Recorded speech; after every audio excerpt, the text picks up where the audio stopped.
Olá a todos. Queria começar por agradecer o convite da IDC para estar aqui presente neste evento e congratular a IDC também pela iniciativa e de falar deste tema que é tão atual nos dias que correm. Eu penso que me convidaram para falar um bocadinho sobre o contexto da cibersegurança associada a esta questão dos dados e o valor dos dados, e é isso que eu gostaria de fazer agora nos próximos minutos. Queria começar por falar um bocadinho sobre o próprio do conceito de cibersegurança e transmitir-vos o quão alargado ele pode ser. Definições existem várias, existem algumas inclusive no nosso regime jurídico de segurança do ciberespaço, mas talvez a mais simples de perceber seja aquela que define cibersegurança como um estado percepcionado, uma ausência de medo na utilização de tecnologia, portanto, e aqui, digamos, numa lógica centrada na pessoa e menos nos sistemas informáticos e nos dados. Mas os dados são particularmente relevantes. Vamos ver como é que isto evoluiu ao longo do tempo.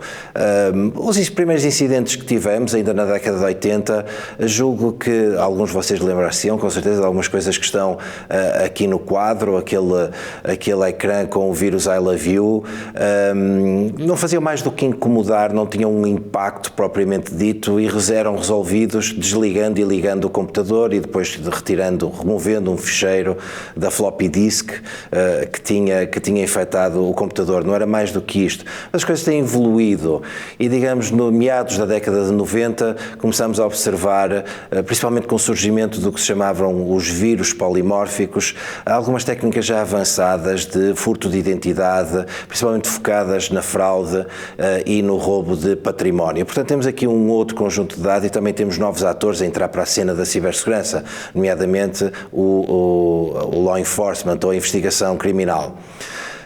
As coisas evoluíram e tivemos um outro evento bastante importante, um conjunto de ataques com um impacto muito relevante durante um período alargado de tempo a um conjunto de sites na Estónia e, digamos, um ano mais tarde tivemos uma situação semelhante com a Geórgia, mas que trouxeram à cena também questões como a soberania e a integridade territorial também neste ciberespaço e, portanto, temos aqui novos atores a trabalhar na área. Mais tarde, com as revelações deste Sr. Snowden, que conhecem bem, percebemos também que quando falamos de cibersegurança também estamos a falar de securizar direitos fundamentais, liberdades que temos, o direito à expressão, a liberdade de expressão, a privacidade e outros. Portanto, percebemos que também através destas tecnologias podíamos de alguma forma colocar em causa o que tínhamos como adquirido, que são, pelo menos nos países ocidentais, os direitos humanos. E mais tarde, e este é o último exemplo que apresento, ainda vimos um alargamento maior deste conceito de cibersegurança quando percebemos que poderíamos, através destes instrumentos, manipular uma eleição livre e justa. Isso aconteceu com a revelação do escândalo da Cambridge Analytica e percebemos que, digamos, com a utilização desta tecnologia, tínhamos criado, digamos, uma arquitetura que era ela própria vulnerável a esquemas de manipulação e a esquemas de manipulação de nós cidadãos. Ou seja, o conceito não é propriamente estático e tem evoluindo ao longo do tempo, mas tem, digamos, no seu cerne, essencialmente, dois objetos securitários muito importantes, que são comuns a todos estes eventos que eu vos acabei de referir. Um deles são as pessoas e o outro são os dados. E, portanto, eu acho que não vou, digamos, alongar na descrição da importância dos dados e do valor dos dados na nossa sociedade, quer individual, quer como sociedade, porque julgo que os meus colegas deste evento o farão também com propriedade, mas e agora falar um pouco sobre o que é que nós temos que fazer para proteger esses mesmos dados. E eu vos apresentar um bocadinho de forma sistematizada o quadro de ameaças que pende sobre estes dados e sobre estas pessoas, como acabei de referir. Isto são excertos do nosso relatório de riscos e conflitos do Centro Nacional de Cibersegurança. Este é o de 19, o de 2020, ou melhor, o de 20, o de 2021 está para sair em breve e, digamos, identificamos que os principais agentes de ameaça no ciberespaço de interesse nacional são, digamos, agentes de cibercrime, agentes estatais e também ativistas. As principais ciberameaças, e isto tem que ver também com o histórico, quer de incidentes antecedentes, quer de registros de cibercrime junto dos órgãos de investigação criminal, incluem o phishing, portanto o furto de identidade, a infecção por malware, onde incluímos aqui os esquemas de ransomware, e eu vou falar um pouco mais em detalhe à frente sobre isto, compromissos de contas, exploração de vulnerabilidades e, digamos, ataques de negação de serviço e, lá está, data breaches. Temos aqui mais uma vez um foco muito grande nos dados que depois são, digamos, monetizados por estes agentes de ameaça. Verificamos também que em 2019 um grande aumento do que nós designamos de Cybercrime as a Service, ou cibercrime como serviço, ou seja, redes estruturadas de crime organizado que vendem serviços para criminosos mais pequenos, não é? Portanto, isto foi, digamos, aquilo que nós conseguimos extrair do relatório de 2020, e eu vou já fazer um bocadinho um highlight do que vamos ter em 2021. Deixamos cair a ameaça ativista. Já não tem uma grande expressão, felizmente, no nosso território nacional, mas continuamos exatamente com o mesmo ranking no que diz respeito a ciberameaças. O phishing, com a novidade em 2020 do smishing, portanto o furto de identidade através de mensagens de dispositivos móveis, ou a infecção por malware, o ransomware e depois variados outros tipos de fraude e de burla. Portanto, continuamos com um grande foco nos dados, no furto de dados e na utilização desses dados. Uma das coisas que observamos em 2020 e queria destacar é que o ransomware subiu um pouco o seu nível de sofisticação, subiu um pouco o seu nível de atividade. Ou seja, observamos já vários casos em Portugal de ransomware que não tem por objetivo cifrar os dados e depois pedir um pequeno resgate a quem viu os seus dados indisponíveis. Aqui estamos a falar já de um ransomware em que alguém furta um conjunto de dados que tem valor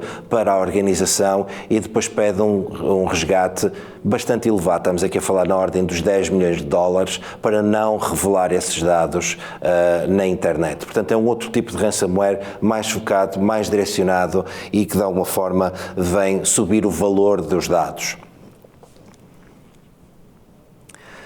No fundo, o que é que estamos aqui a falar e como é que nós podemos trabalhar este problema? Nós temos uma vulnerabilidade que pode ser medida a todo o tempo entre o nosso nível de progresso tecnológico e a capacidade que nós todos temos como sociedade para utilizar essas tecnologias de forma segura, portanto a capacidade de adaptação da sociedade. E este gráfico eu trago aqui para ilustrar apenas que nós temos duas formas de atuar para diminuir esta vulnerabilidade. Uma delas é baixar a inclinação da reta encarnada, ou seja, regular este progresso tecnológico, e a segunda é elevar a capacidade de adaptação da sociedade, ou seja, aumentar a inclinação da reta verde. E temos que fazer estas duas coisas em simultâneo. Para isso, o Centro Nacional de Cibersegurança tem um portfólio de atividades que se podem estruturar desta forma. Temos atividades de formação e treino, produzimos referenciais e boas práticas para ajudar as nossas organizações e os nossos cidadãos a criar competências, produzimos conhecimento situacional, ou seja, medimos o que é a cibersegurança no território nacional e medimos também em tempo real, com dados técnicos que, digamos, encontramos em fontes abertas, mas também que obtemos dos nossos parceiros, ou seja, das entidades que nós apoiamos e servimos. Temos, obviamente, atividades na área da reação a incidentes, somos a entidade responsável por coordenar a reação a incidentes a nível nacional e servir como ponto de contacto internacional em incidentes de grande dimensão, e depois temos uma área regulatória, o regime jurídico de segurança do ciberespaço, e estamos a criar um sistema de certificação em cibersegurança. Portanto, se repararem aqui, o que eu quero transmitir é que este portfólio de atividades que estão a ver, no fundo, atua sobre aquelas duas retas, quer na lógica de regular a tecnologia, quer na lógica de criar competências na sociedade, e aqui estamos a falar nos cidadãos e nas organizações, para melhor utilizarem de forma mais segura estas tecnologias. Do ponto de vista dos referenciais e boas práticas, destacava aqui o nosso quadro nacional de referência para a cibersegurança. É um documento que reúne um conjunto de boas práticas inspirados no NIST Cyber Security Framework, mas também na ISO 27001 e na ISACA. Portanto, é um aglomerado destes três grandes referenciais internacionais e é aquilo que queremos em Portugal que seja o referencial a usar pelas nossas organizações. Temos uma ferramenta online e temos um documento que permite às organizações fazerem uma autoavaliação e verificarem o seu nível de maturidade em cibersegurança.